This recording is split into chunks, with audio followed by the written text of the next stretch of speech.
부모가 가진 힘과 능력을 뒷배삼아서 학창 시절 약한 아이들을 심하게 괴롭혔던 4명의 친구들이 어른이 돼서 함께 대화를 나누는 장면이었습니다.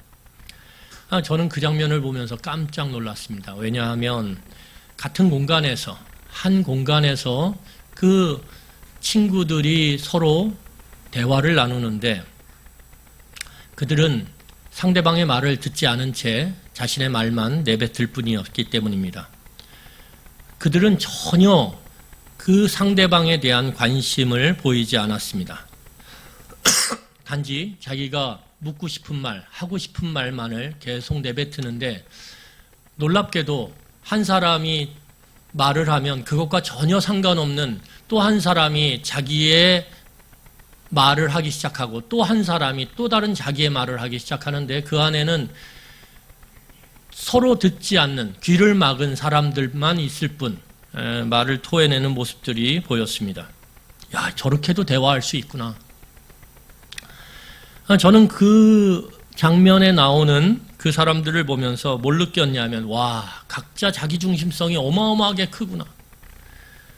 얼마나 자기중심성이 큰지 남의 말을 같은 공간에서 들을 생각을 안 해요. 자기의 궁금했던 것들, 자기의 필요한 말만을 내뱉을 뿐이었습니다. 각자가.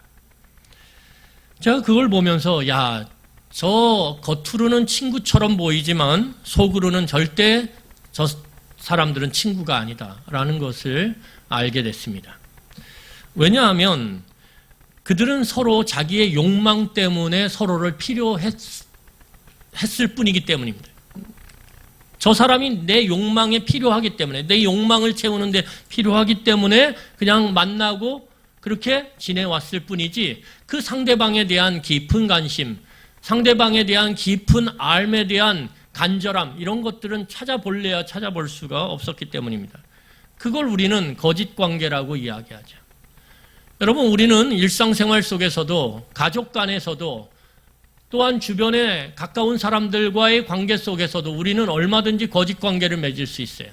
내 욕망의 필요 때문에 관계를 맺고 내가 원하는 것만 계속 내뱉을 뿐 상대방의 아픔, 상대방의 고통, 상대방의 상황, 상대방의 지금 처한 위치에 대한 이해나 관심이나 그들에 대한 배려는 찾아볼 수 없는 그런 모습은 아무리 혈육간의 관계라 할지라도 아무리 친밀한 관계, 그것이 10년, 20년, 30년, 40년 된 관계라 할지라도 그것은 진정한 관계가 될 수 없습니다. 거짓 관계죠. 여러분, 진짜 관계는 나를 향했던 관심이 너를 향할 때 시작되는 것입니다. 나만을 향했던 관심이 너를 향한 관심으로 방향이 바뀔 때 그때 진짜 관계, 진정한 관계가 시작됩니다. 여러분, 우리의 관심이 상대방을 향할 때 우리는 드디어 경청을 하게 됩니다. 우리의 관심이 상대방을 향할 때 우리는 그 사람의 눈에 집중하게 되고 그 사람의 말에 집중하게 되는 진정한 경청을 하게 되고 그 경청을 통해서 우리는 진짜 관계를 맺어가게 되는 것입니다. 여러분, 하나님과의 관계도 우리를 향했던 우리의 관심의 방향이 우리를 향했는데 그 방향이 하나님을 향할 때 진짜 하나님과의 관계가 시작되는 거예요. 제가 새벽 기도 때도 말씀드렸지만 어쩌면 우리들은 우리의 욕망, 우리를 향한 그 깊은 관심, 그것을 이루기 위해 하나님이 필요할 뿐일 수도 있어요.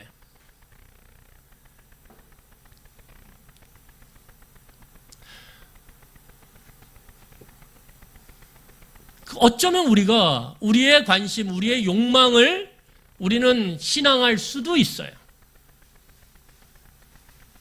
하나님과의 진짜 관계, 그 온전한 믿음의 관계는 나를 향했던 관심이 하나님을 향할 때 하나님의 관심에 우리의 귀를 기울이고 경청할 때 드디어 하나님과의 진짜 관계가 시작되는 것입니다.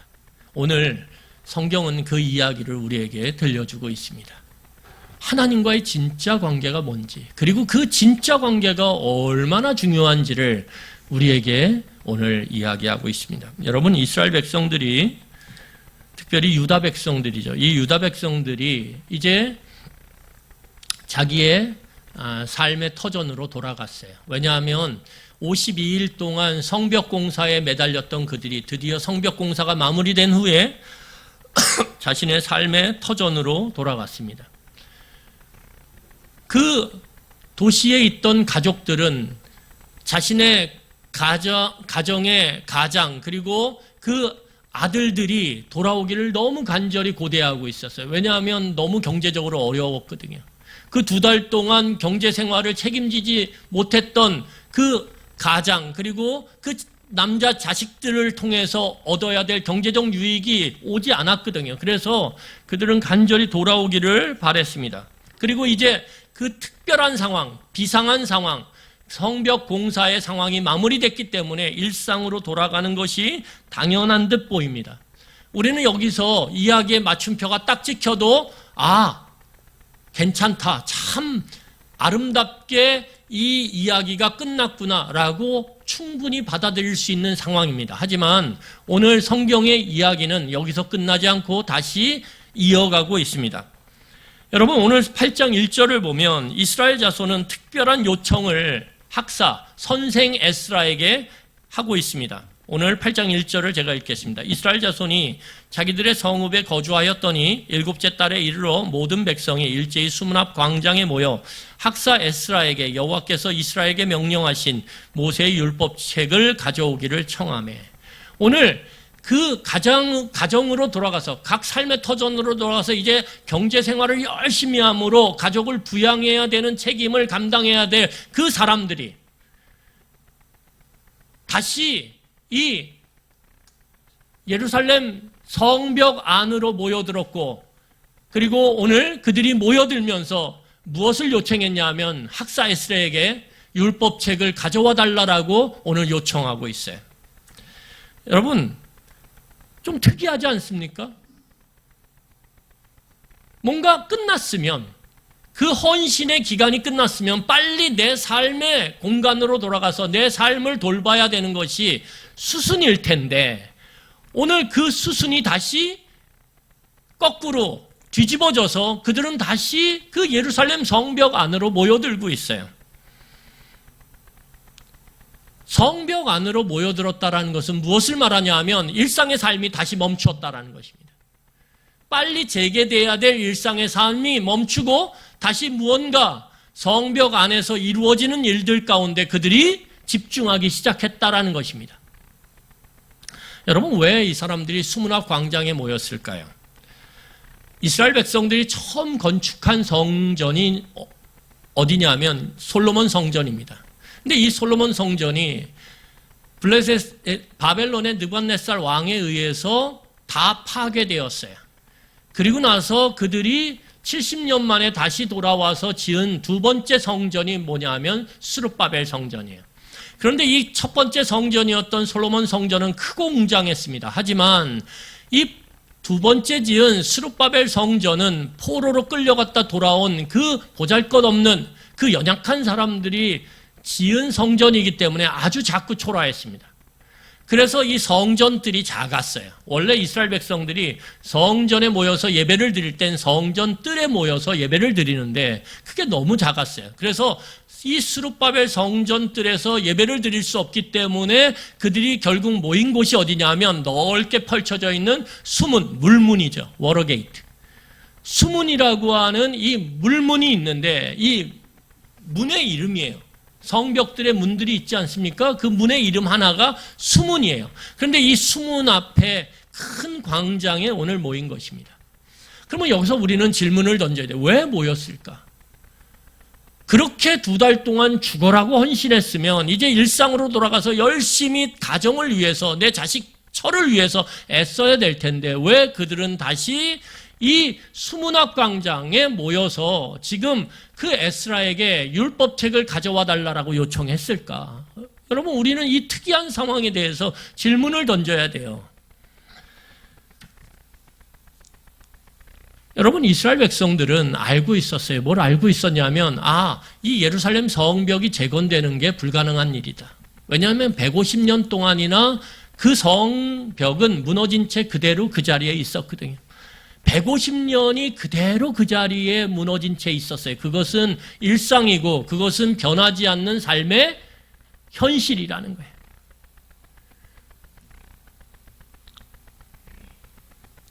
그들은 수없이 그 성벽이 세워지기를 원했고 그 성벽을 세우려고 나름대로 어떤 시기에는 애써봤어요. 그런데 다 실패로 끝나버렸어요. 그런데 그 150년 동안 허물어져 있던 성벽이 눈앞에 멋지게 세워진, 든든히 세워진 현실이 돼서 탁 눈에 보여졌어요. 여러분, 그 감동이 얼마나 컸을까요? 여러분, 그래서 느헤미야 6장 16절을 보면 이 예루살렘 성벽이 지어짐으로 인해서 손해를 볼 수밖에 없는, 지금까지 이익과 유익을 누렸던 많은 이민족과 적들이 그 성벽이 지어지는 걸 끊임없이 방해했는데 결국 그들의 방해 가운데도 그 성벽이 지어진 완성된 모습을 보면서 그 이방인들조차도 뭐라고 얘기하냐 하면, 야, 이 일은 하나님께서 이루셨다라고 고백을 해요. 이게 놀라운 거죠. 여러분, 그런데 이 유다 백성들이 그 모습을 보면서 마냥 기뻐할 수가 없었어요. 마냥 기뻐할 수가 없었어요. 너무너무 기쁜데 그걸 그냥 기뻐하고 끝낼 일이 아니었다는 거예요. 왜냐하면 여러분, 이스라엘 백성들의 뇌리 가운데 어떤 기억이 있냐 하면 역사에 되감기를 하면, 역사를 되감는 것이 굉장히 중요합니다. 역사를 복귀하지 않는 민족은 망할 수밖에 없어요. 여러분, 우리의 어리석음은 그 1년 전, 2년 전, 3년 전, 5년 전, 10년 전에 어떤 일이 있었는지들을 금방 까먹어 버린다는 거예요.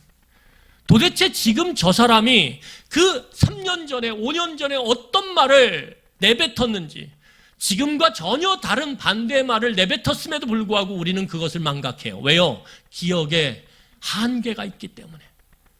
그래서 여러분, 역사는 기록돼야 되고 기록된 것을 우리는 보면서 반드시 기억해야 돼요. 기억하지 않으면 우리는 또 당하게 돼 있어요. 기억하지 않으면 우리는 또 망각 가운데서 그 죄 가운데, 그 잘못 가운데, 그 폐역됨 가운데 넘어갈 수밖에 없다라는 거예요. 여러분, 그래서 일제강점기의 그 고통을 우리는 반드시 기록해서 자녀들에게 가르치고 또 가르치고 또 가르쳐야 돼요. 제가 제 아내랑 영웅을 봤어요, 영화. 제가 영화를 보면서, 물론 영화라는 게 각색이 어느 정도 됐겠죠. 하지만 역사책을 많이 읽었기 때문에 그 내용에 어느 정도의 진실성이 충분히 확보됐다라고 저는 판단을 했고 제가 봤어요.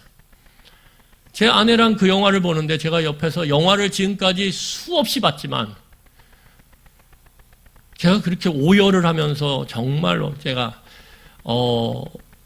영화를 도저히 보지 못할 정도로 저는 막 이렇게 눈을 막 가리고 내내 울었어요. 내내.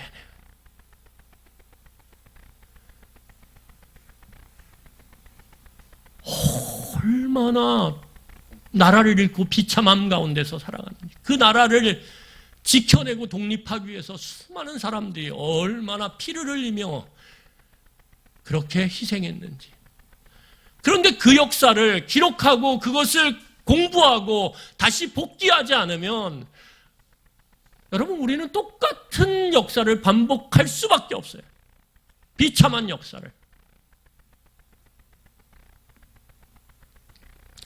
여러분, 이스라엘 백성들이 역사에 되감기를 해봤어요. 그런데 그 화려했던 솔로몬 성전, 그 든든했던 예루살렘 성벽이 그들의 믿음의 대상이었어요. 성전이 있는 한, 성벽이 저렇게 서 있는 한 우리는 결코 망하지 않는다. 왜? 하나님이 거기 계시니까. 성전이 하나님의 집이지 않냐?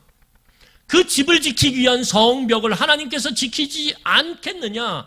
여러분, 그것이 이스라엘 백성들의 믿음이었어요. 그런데 그 믿음이 한낱 이방인에 불과한 그 바벨론, 그 느부갓네살 왕에 의해서 처참하게 파괴되어져요. 하나님의 집인 성전도 파괴되고 그 성전을 보호하고 있던 예루살렘 성벽도 무너져 내리고, 그리고 하나님의 백성이라고 자부했던 그 하나님의 백성들이 포로로 수천 킬로 떨어진 그 바벨론으로 끌려갔다라는 거예요. 그게 역사예요. 그게 사실이에요. 여러분, 그들이 그곳에 가서 어떤 질문을 던졌을까요? 무너진 성벽을 보면서 어떤 질문을 던졌을까요? 무너진 성전을 보면서 어떤 질문을 던졌을까요? 포로로 끌려간 그 자식들을 생각하면서 어떤 질문을 던졌을까요? 그 포로로 끌려간 그 젊은 자녀들이 그 이국 땅에서 어떤 질문을 던졌을까요? 왜 하나님의 집이 무너졌지? 왜 하나님의 집을 보호하고 있던 그 든든한 예루살렘 성벽이 파괴됐지? 왜 거룩한 하나님의 백성이 이 이방인의 손, 그 더럽고 부정한 손에 이끌려서 이 이방 땅에 와서 이렇게 살아가야 되지? 그게 실존적 질문이었다니, 실존적 질문. 왜? 여러분, 살아가시면서 질문을 던지는 걸 두려워하지 마세요. 신앙생활하면서 내가 하나님 왜 이 상황이 저에게 벌어졌나요? 여러분, 질문을 던지는 걸 두려워하지 마세요. 내가 이 질문 던졌다가 내 믿음이 흔들릴까 봐, 내 믿음에서 떠날까 봐 염려하지 마세요. 우리의 믿음이 그렇게 보잘것없는 게 아니에요. 하나님이 그렇게 하찮은 분이 아니에요. 질문을 던지세요.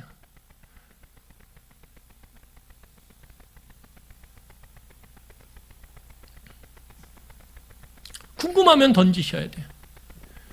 하나님, 제가 제 남편을 하나님께서 주셨다라고 믿고 기도하며 그 주신 남편이라고 확신하고 기도했는데 왜 이 모양입니까? 물으셔야 돼요. 그런다고 여러분 가정이 깨집니까? 아니요.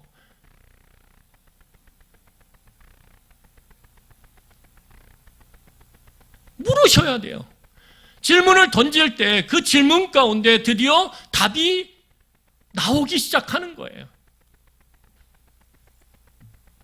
여러분, 오늘 이스라엘 백성들이 그 역사를 복귀하면서 되감기를 하면서 그들이 던졌던 그 참혹한 현실 가운데서의 그 실존적인 질문, 그냥 하늘에 떠다니는 그런 공상의 질문이 아니라, 허상의 질문이 아니라 내가 지금 겪고 있는 그 뼈저린 질문, 그 질문 속에서 그들이 얻은 대답이 무엇이냐면 이게 중요해요. 그 질문 속에서 대답을 얻어야 돼요. 여러분, 많은 남성들이 군대를 가요. 군대에 가서 신앙을 잃기도 하지만 신앙을 얻는 그러한 청년들이 있어요. 신앙을 얻는 청년들이 어떤 청년들일까요? 군대 생활이 너무 어려운데 그 너무 어려운 순간 속에서 하나님께 끊임없이 질문을 던진 청년들이에요. 하나님, 내가 왜 여기 와 있습니까? 하나님, 왜 이렇게 힘든 사람들을 제 옆에 붙으셨습니까? 하나님, 저 사랑한다며요. 제가 군대를 놓고 그렇게 기도했는데 하나님, 왜 이렇게 힘든 곳에 정말 죽고 싶을 정도로 그렇게 삶을 포기하고 싶은 지금 여기에 보내셨습니까? 물을 때, 그리고 하나님께 부르짖을 때 거기에서 답이 나오는 거예요. 그리고 거기서 진짜 하나님을 만나는 거예요. 여러분, 이스라엘 백성들이 그 질문 가운데 무엇을 깨닫게 됐냐 하면, 아무리 성벽이 튼튼해도, 아무리 성전이 화려해도 얼마든지 무너질 수 있다. 얼마든지 무너질 수 있다. 여러분, 우리의 삶이 무너질 수 있을까요? 무너질 수 있죠. 우리의 삶이 힘들어질 수 있죠. 얼마든지 힘들어질 수 있죠. 이 왜곡된, 죄로 왜곡된 이 세상의 판 위에 살고 있는데 여러분, 우리가 뒤통수 안 맞겠습니까? 맞죠? 죄인들이 드글드글한 세상 가운데 그 죄를 알지도 못한 채 죄에 죄를 더하는 인간들이 가득 찬 이 세상 속에 사는데, 우리가 하나님 믿는다라고 기도하며 예배드리며 그렇게 신앙생활한다라는 그것 때문에 우리가 완전히 캡슐로 씌워진 채 안전할 거라고요? 그건 거짓된 말이에요.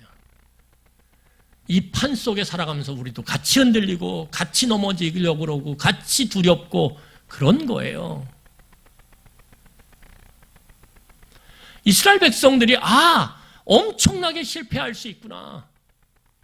얼마든지 실패할 수 있구나. 그런데 그들이 지금 보는 건 뭐예요?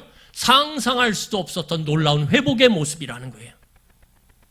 그 간격 속에서 그들이 깨닫은 게 뭐냐 하면 눈에 보이는 게 중요한 게 아니라 눈에 보이지 않는 게 중요하구나.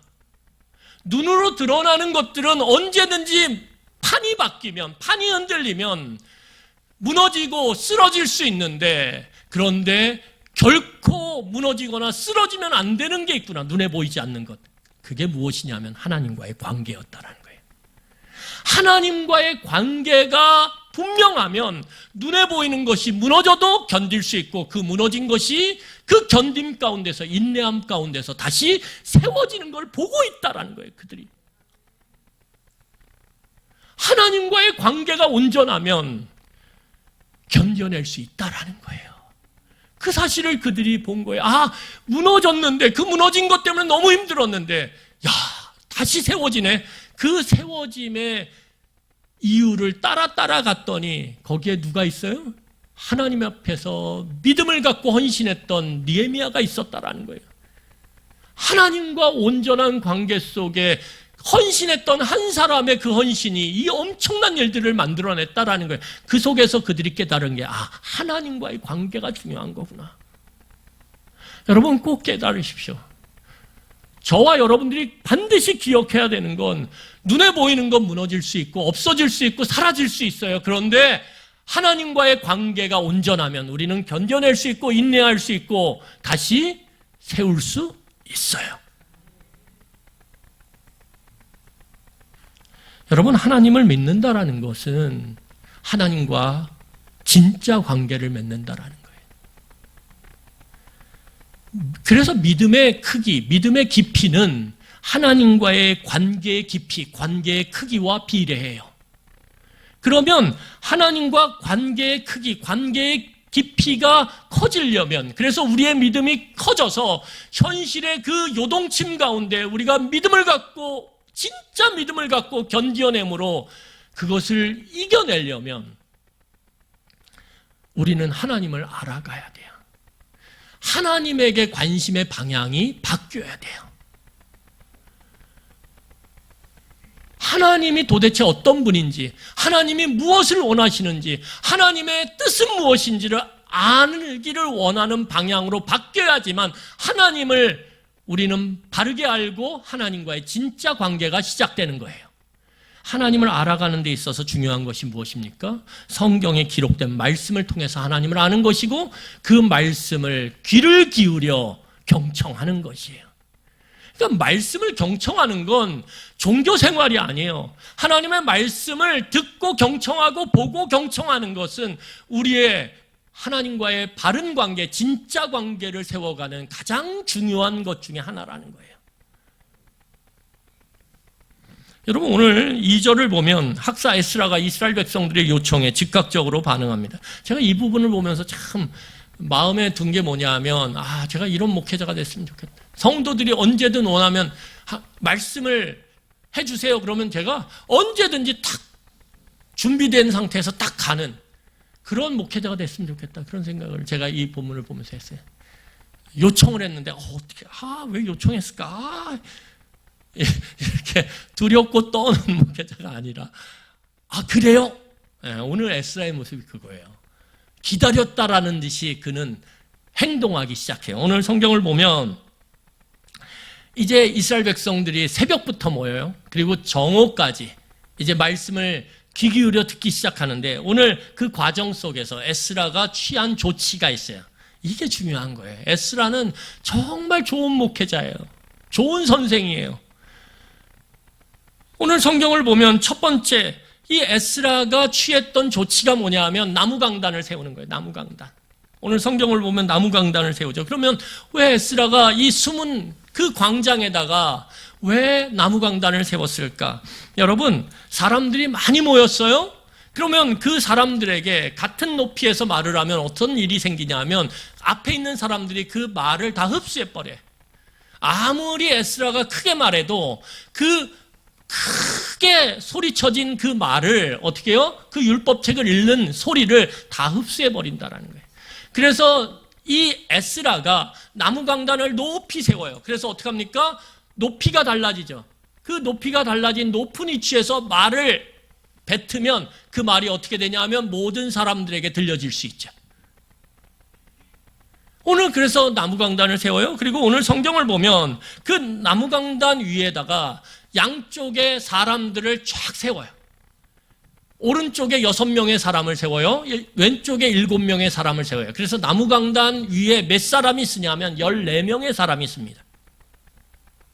그러면 오른쪽에 6명과 왼쪽에 7명, 그 이름도 읽기 어렵잖아요. 그렇죠?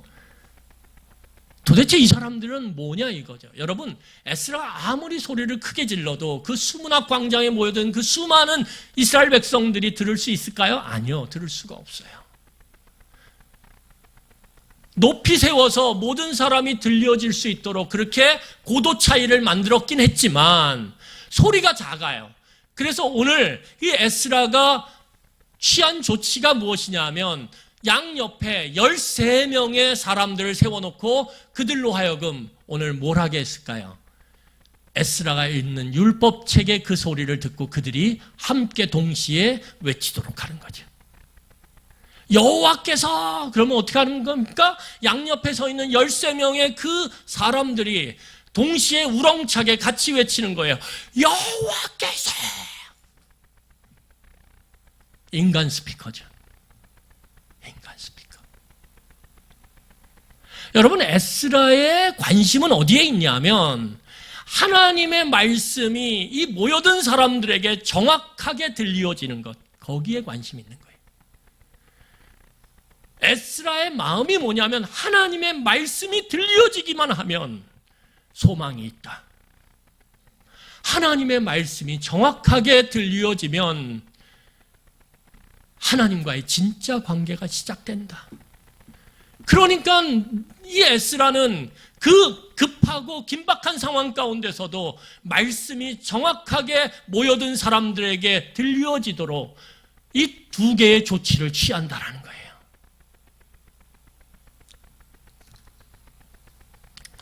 여러분, 오늘 성경을 보면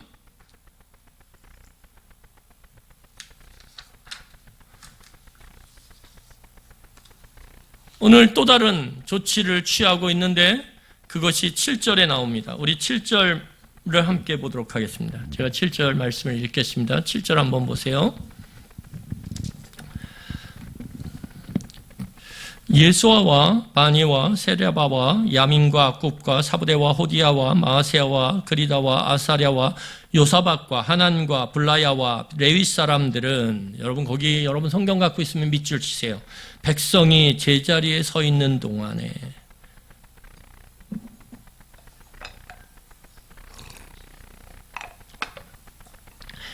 지금 7절에 나오는 사람들의 이름들이 어떤 이름이냐? 레위 사람들의 이름이에요. 레위 사람들은 말씀을 맡은 자들이죠.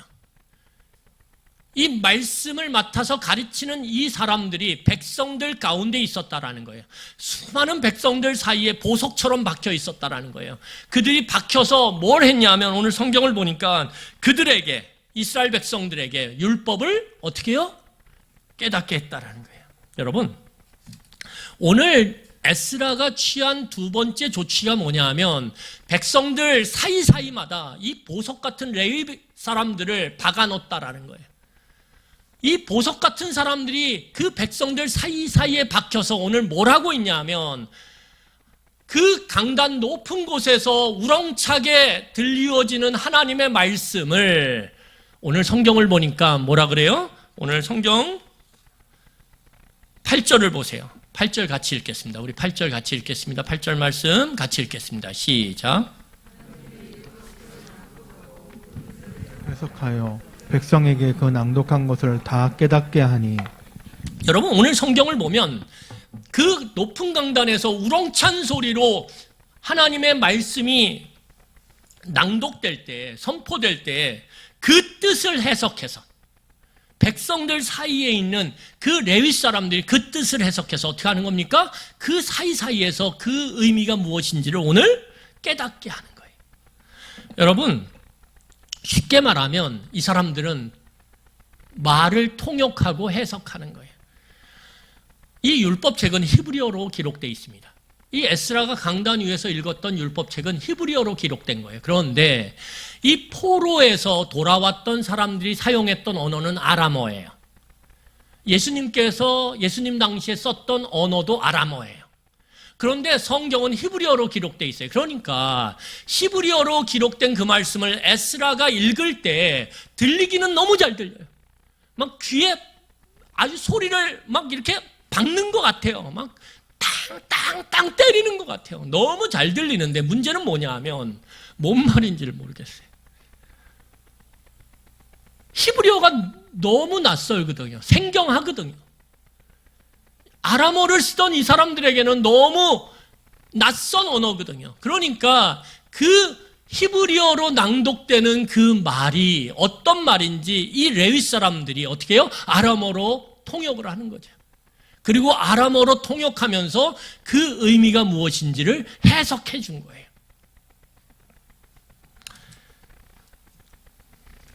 여러분, 우리는 하나님의 백성으로서 눈에 보이지 않는 믿음을 통해서 하나님과의 진짜 관계를 맺어가는 데 있어서 하나님의 말씀을 경청해야 돼요.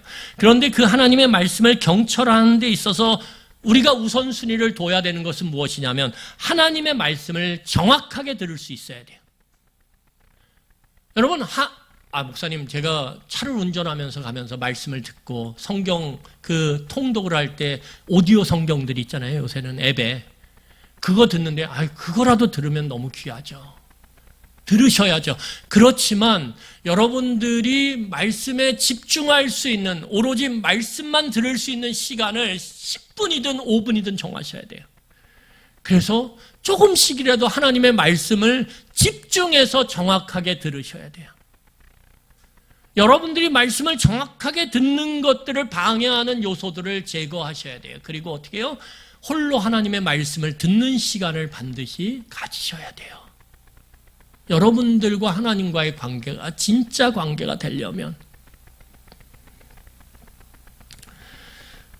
여러분, 또한 그 정확하게 들려진 말씀이 무슨 의미인지도 모른 채 그냥 읽는데 급급해서 통독하는 그 분량을 다 읽는 것에 급급해서 그냥 넘어가면 안 돼요. 어떻게 하셔야 됩니까? 읽으면서 모르면 찾으셔야 돼요. 그것이 정말 이해가 안 되면 저한테 전화하셔야 돼요. 자주는 하지 마세요. 언제든지 전화하셔야 돼요. 물으셔야 돼요. 그러면 저라고 다 알겠습니까? 저도 또 그러면 성도님 조금만 기다리세요. 제가 한번 저도 책들 찾아보고 저도 한번 생각해보고 다시 대답할게요. 이런 과정을 통해서 우리가 함께 하나님의 뜻을 알아가고 그 뜻을 깨달아 알음으로 하나님을 알아갈 때 하나님과의 진짜 관계가 그렇게 시작되고 이어져 가는 거예요.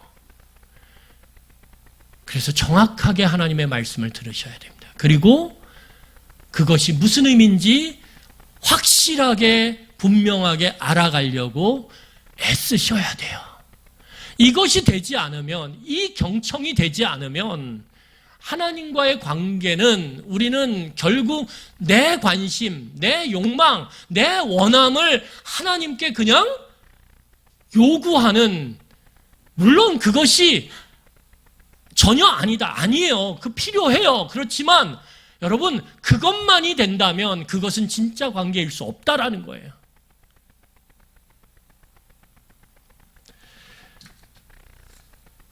오늘 성경을 보면 이제 오늘 놀라운 결과가 주어져요. 하나님의 말씀이 전해지고 그 말씀이 해석돼서 그 뜻이 이 이스라엘 백성, 수문학 광장에 모여든 이스라엘 백성에게 들려졌을 때 오늘 그 말씀을 듣는 사람들이 모두 울기 시작해요.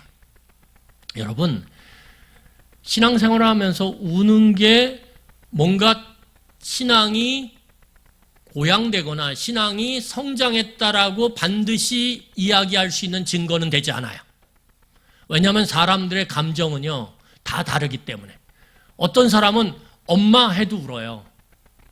근데 어떤 사람은 아무리 엄마 그래도 울지 않아요.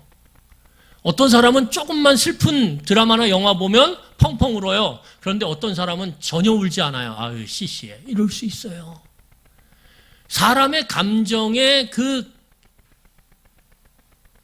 민감함은 다 다르다라는 거예요. 그렇기 때문에 우는 게 하나님의 말씀의 자극을 통해서 은혜 받았다라고 반드시 이야기할 수 있는 증거는 아니에요. 하지만 오늘 성경을 보면 이들은 말씀을 들었고 그 말씀 속에서 그들은 울고 있어요. 여러분, 이들이 운 이유가 무엇일까요? 오늘 성경을 보면 이들이 운 이유가 무엇이냐면 뭐 때문에요? 들려진 말씀, 깨달아진 하나님의 뜻과 자신의 지금 현재의 삶이 너무 멀리 떨어져 있었기 때문에 그래요.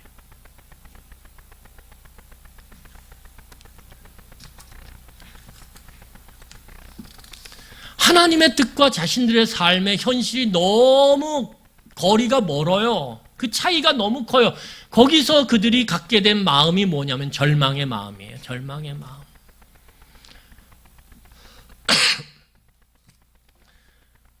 여러분, 하나님의 거룩과 우리의 부정 사이에서 우리는 절망할 수밖에 없어요. 절망할 때 찾아오는 것이 무엇입니까? 몸의 반응이에요. 그게 울음이에요. 여러분, 그래서 이사야 6장 5절을 보면, 이사야 6장 5절을 보겠습니다. 우리 이사야 6장 5절을 보면 이사야 선지자가 하나님을 봐요. 그리고 그 하나님을 보면서 뭐라고 외치냐면 이렇게 외쳐요. 우리 6장 5절 같이 읽겠습니다. 그때 내가 말하되 화로다 나여 망하게 되었도다. 나는 입술이 부정한 사람이요 나는 입술이 부정한 백성 중에 거주하면서 만군의 여호와이신 왕을 배웠음이로다 하였더라. 여러분, 이사야가, 선지자 이사야가 하나님의 말씀을 듣게 되는 그 순간에 그가 반응했던 반응이 뭐냐면 하나님의 그 말씀, 그 뜻과 자신이 너무 먼 거예요. 하나님이 너무 거룩한데 자신이 너무 부정한 거예요. 그래서 오늘 뭐라고 얘기합니까? 내가 말하는도다 화로다 나는 망하였도다. 절망하는 거죠. 여러분, 하나님을 우리가 진정으로 하나님의 말씀을 통해서 대면하게 되면은요 절망하게 되는 거예요. 그래서 하나님의 말씀이 진짜 우리의 마음에 박히면 우리는 말씀을 듣고 저 문을 나가면서 이렇게 가볍게 이야기할 수 없어요. 아, 목사님 오늘 예화가 너무 좋았어요. 아, 오늘 참 웃기대요.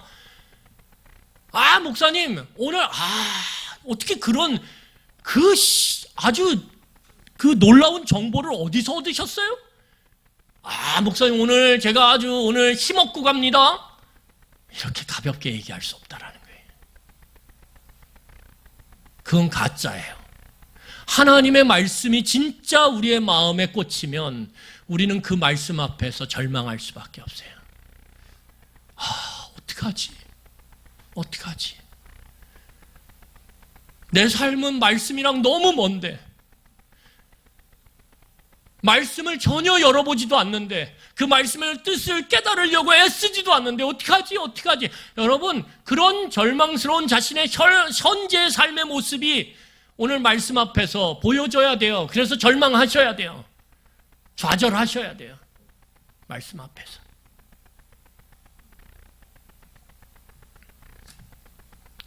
여러분, 하나님 앞에서, 하나님의 말씀 앞에서 절망하는 사람만이 우리는 그 절망 가운데서 무엇을 바라보게 돼 있냐면 하나님의 구원을 바라보게 돼 있어요. 진짜 절망하는 사람이 진짜 간절함으로 나의 구원을 오늘 바라볼 수 있는 거예요. 그래서 우리는 하나님 앞에서 진짜 절망하셔야 돼요.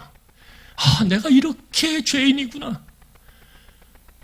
여러분, 말씀 앞에서도 내가 괜찮은 사람이네. 야, 내가 충분하네. 야, 내가 잘 살았네. 이렇게 생각하는 순간 그때 그 사람에게 소망은 없어집니다.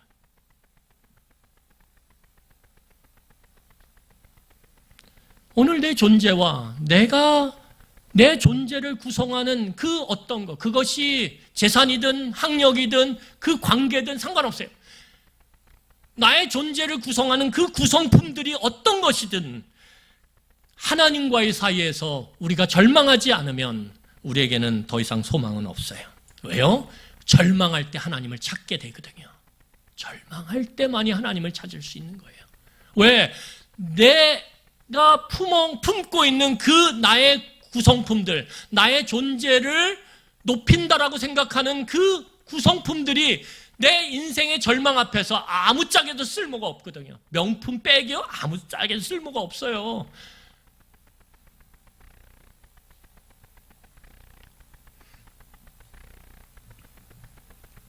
여러분, 그런데 하나님께서는 참 놀라워요. 하나님께서는 이 에스라를 통해서 오늘 레위 사람들을 통해서 뭐라고 오늘 말씀하시냐면 울지 마 이렇게 얘기하세요. 우는 걸로 다 끝나지 않는다는 거예요. 여러분, 오늘 성경을 보세요. 오늘 시편 19편 7절과 8절을 읽겠습니다. 시편 19편 7절과 8절이에요. 우리 같이 읽겠습니다. 시작. 여호와의 율법은 완전하여 영혼을 소성시키며 여호와의 증거는 확실하여 우둔한 자를 지혜롭게 하며 여호와의 교훈은 정직하여 마음을 기쁘게 하고 여호와의 계명은 순결하여 눈을 밝게 하시도다. 여러분, 진짜 절망하는 사람들은 그 절망 가운데 하나님이 그냥 내버려 두지 않아요. 오늘 시편의 시인이 이야기하는 것처럼 하나님의 말씀이 우리를 절망시키죠. 하나님의 말씀에 오늘 순종하지 못하고 따라가지 못하고 있는 우리의 삶의 현실을 보면서 우리는 좌절하죠. 그런데 하나님의 말씀은 거기서 우리를 내팽개치지 않아요. 우리를 그냥 버리지 않아요. 이 천민자본주의 속에서 너는 기준에 미달했어, 너는 아웃, 그렇게 아주 날카롭고 그 예리한 칼로 이 부족한 우리를 잘라내듯이 그렇게 하나님의 말씀은 잘라내지 않아요.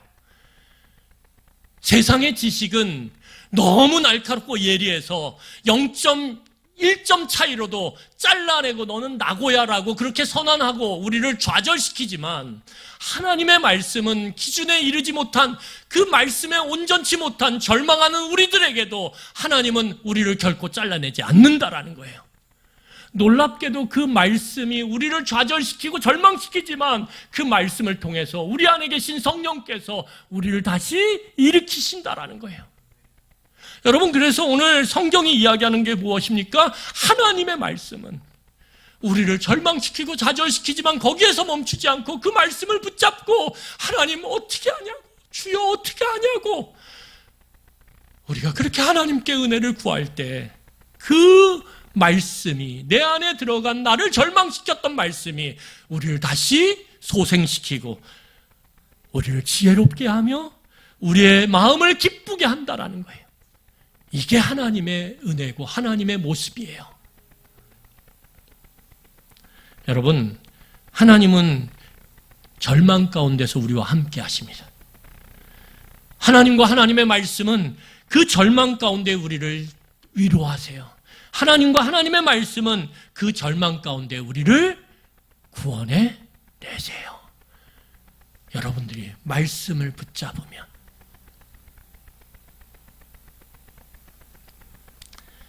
하나님의 백성에게 다른 힘이 없습니다. 하나님에게 오직 하나님의 백성은 하나님이 우리의 힘일 뿐이고 우리의 소망일 뿐이에요.